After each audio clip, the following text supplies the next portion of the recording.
So, I want to talk about real briefly one of the many things that I've been learning about in this place of rest, this spiritual place of rest.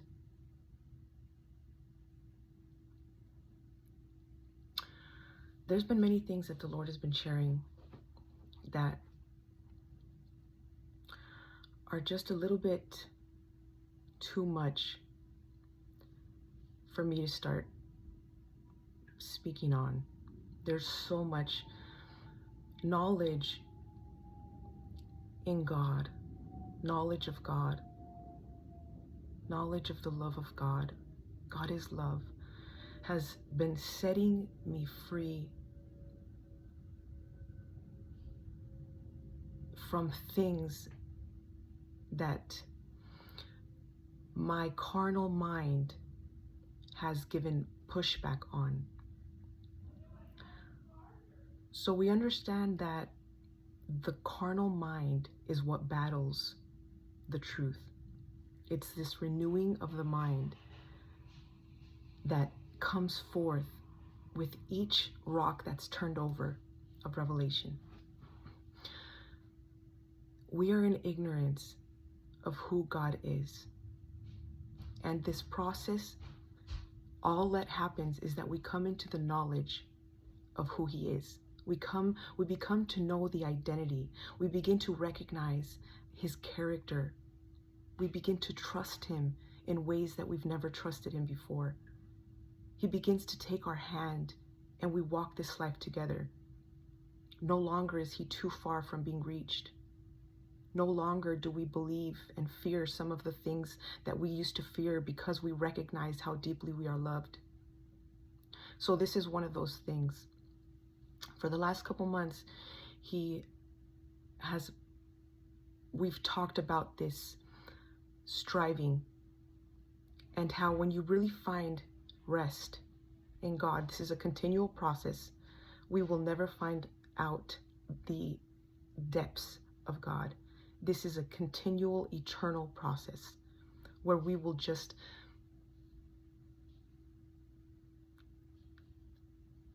embody greater and greater knowledge of who He is, even throughout eternity.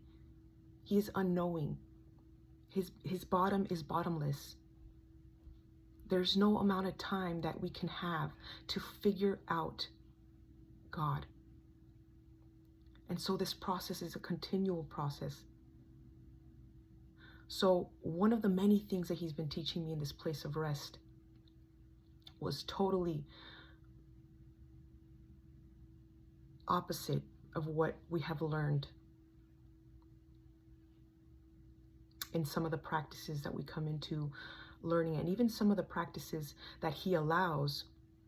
Because when we are in ignorance, there's many things that God allows in our ignorance that are not the truth, but He allows them because He can use them for our good. Much of the striving that we once went through to reach His love when we didn't know His love, much of the works that we do very commonly among children of God, we do these works. It's almost like a false humility. This is what He's showed me. We strive for His love instead of living from this place that we are already loved. He cannot love us any more than He loved us, even in our filth. God's love is perfect and pure. So let me get to the point because I'm messing around. God has showed me that I do not need to strive in fervent prayer, in prayer without ceasing. When you come into the knowledge of how much you are loved by God, you begin to recognize the truth. And see, it's the truth that sets us free. So one of the shackles that I had come into this place of rest with was praying fervently. And so I tested Him in this thing that He had spoken to my heart, that there is no more striving, because you know you are already a daughter of mine. You know already how much I love you. I'm showing you that on a daily basis. These are the things that God has been telling me to test everything with, is to test it with the character of God that I have experienced myself, the love that his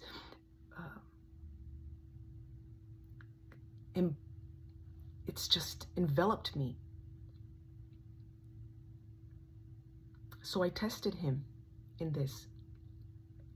And as I'm walking in this, in faith, that I am already loved.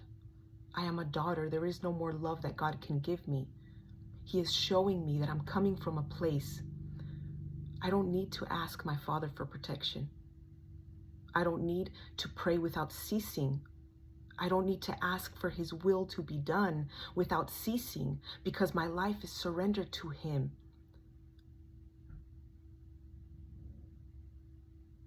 He desires to give us everything that we can even think of. The things that God has planned for us, we cannot even begin to imagine them, to think them up. How can I possibly know what to ask for?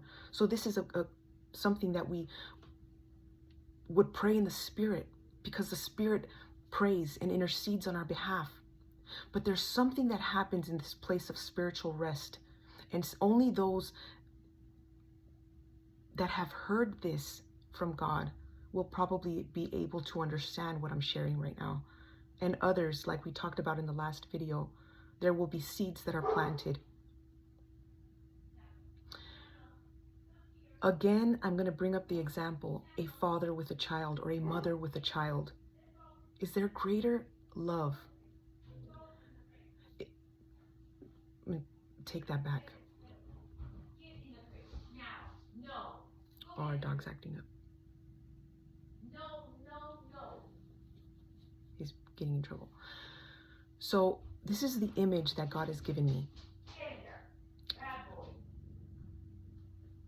If you're a parent and you have a child, and you're walking down the street with that child, that small child, is there anything that you wouldn't do for that child? Does that child need to require it of you? Does that child need to work for your protection? Does that child need to ask you to keep them from danger and from harm? Or are you, as a parent, with the love of God within you, not just going to do that naturally? It is your human nature, your spiritual nature. That love that comes from us is actually a shadow of the pure love of God. So does that child need to ask you without ceasing, protect me, Mom? Keep me from danger, Dad? Does that child need to continue to ask you these things? Feed me. I'm hungry. No, these things come naturally. A parent does these naturally. How much more our God?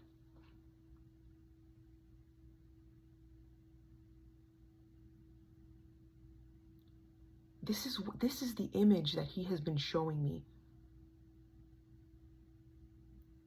The place of rest is no more striving in any area of our life, but this can only happen as we start to believe what God is speaking to our hearts, because much of these things we have not on our own heard them. There is a place greater than what we read in the scriptures. We know that because Paul spoke of many things that he couldn't talk to the church about because there was still envy and strife and things of the world among believers. There is a place of sonship, and you can see it spoken of in scriptures when it talks about inheritance. Christ was the first fruits. We are the kids that follow in his footsteps. He has given us the example. To be Christ-like is to live from sonship, to desire what God has promised you. We don't have to walk in this false humility where we work for his righteousness, where we work for his love, where we work for his protection. We can live free. And we can see it all throughout scriptures. We just don't understand it. It's only when he opens our understanding that we can begin to see the freedom that is talked about.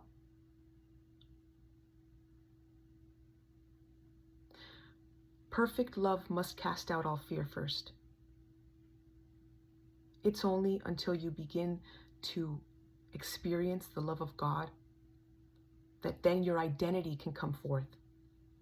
God begins to show you how much you are loved. You begin to see the true character of God, and then your identity can be revealed because now you believe God. You don't believe what man says and the understandings that man has gotten from scripture. You begin to now be led by the Spirit of God, and the Spirit of God leads you into all truth, and that truth sets us free.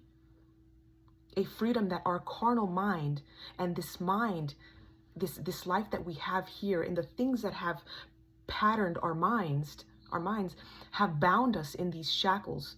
So our carnal mind fights the freedom that we have already as sons and daughters of God.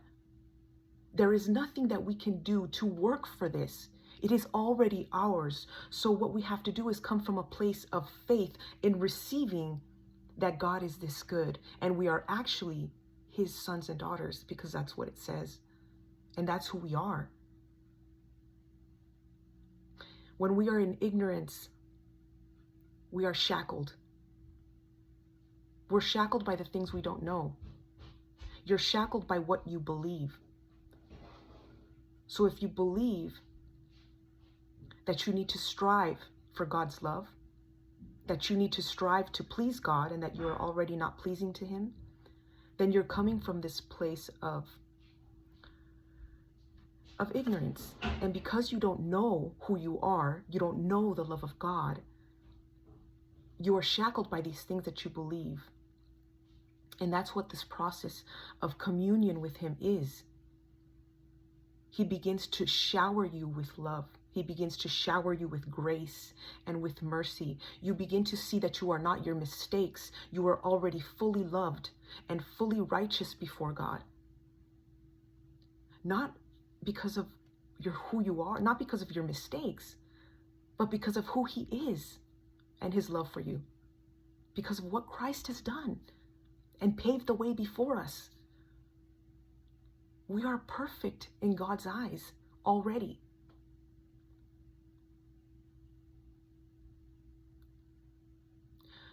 So I began to believe, and I stopped praying.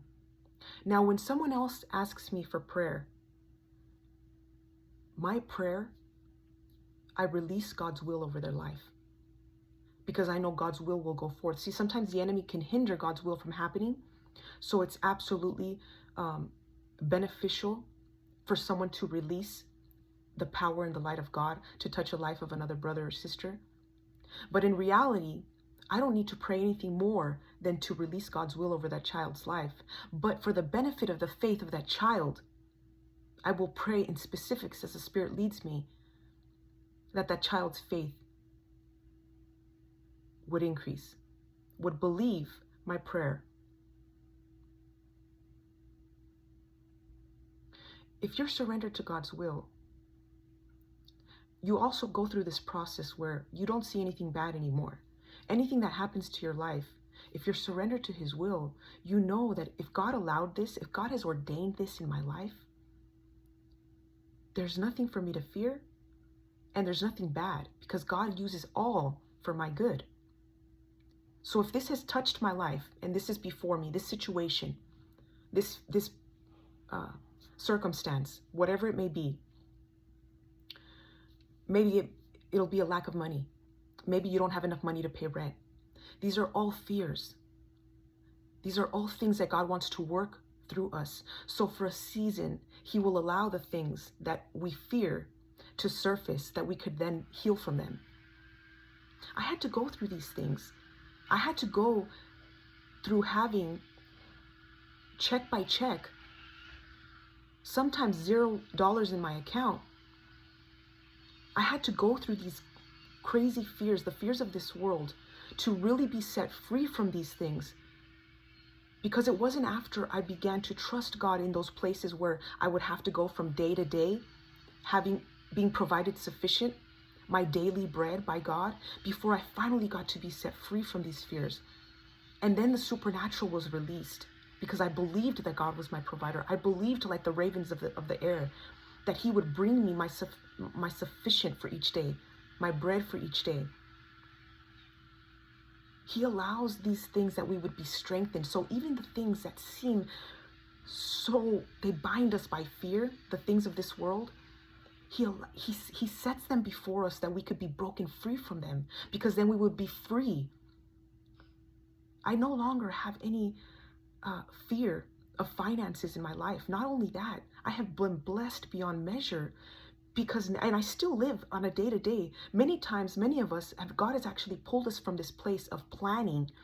We desire to plan things ahead of time, and he sends us a different way because he wants us to depend daily on his bread, on his provision, on his direction. Each of our lives are personal epistles, personal testimonies, personal lessons of hope for the next believer that just trickle down, and it increases their faith. This testimony, although it seems scary, because what we do not know is scary. It's uncomfortable until you realize how loved you are. You don't need to know what's happening tomorrow, because you know the one that it goes ahead, the one that is your protector, your all. He is your God, your Father, your friend. He is everything. How could you possibly fear tomorrow when you know how loved you are? He's removing from my mindset this carnal mind, this striving. That's what this spiritual rest is. And it doesn't end. It is a continual process. It starts now. Some people are waiting on physical death, the body's death, to reap this rest. It is available now. The inheritance is available now. The Holy of Holies has been torn, that we could enter into the mysteries of God before him, face to face with the Father, that these mysteries would be revealed to us by the Spirit and by Jesus.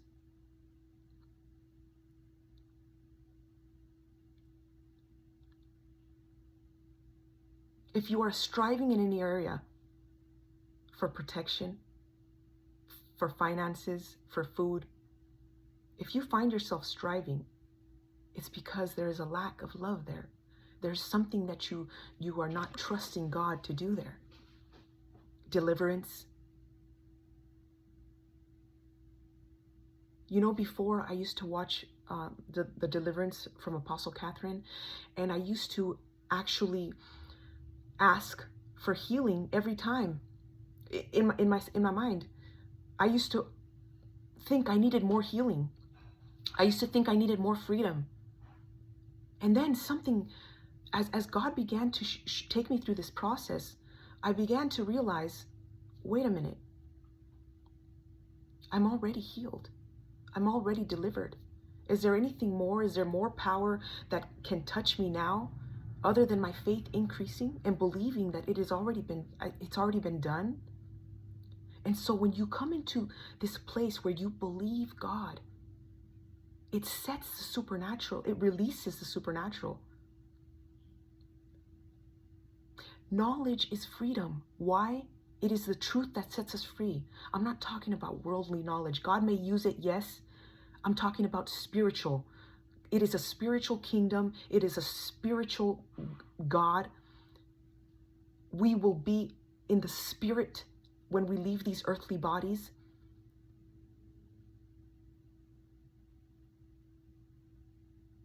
The senses of the spirit are spiritual. Discernment, perception, when you perceive a thing in your mind, the wisdom of the crown, the mind's eye. Some people hear these terms and they run for their life, not realizing God has created, not realizing the divinity that is in you as a child of God. You are not of this world. You are not of this flesh. It is a process of coming into remembrance of who you always were, a creation of God. We have been bound and shackled by ignorance. And God is awakening the church. What does it mean by you are asleep and sick? We are asleep and sick because we are ignorant of God's love, and we are ignorant in turn by who we are. So if you are striving in any area, this is an area, a room for growth. And God allows these places of our weaknesses that we would grow in faith. You are that good, Lord. The circumstances have still happened in my life, but I have literally felt at ease. I have felt favor. I have felt like I have been truly at rest. Even though things are happening in my life, I don't see things as bad anymore. I don't see things as a burden anymore. I have found this place, and I'm still finding. Every day He is revealing something new. Every day He is setting me free from something that I didn't realize I was bound by. And many of them are fear. Fear is like at the top. Where we fear, we lack faith. God bless you.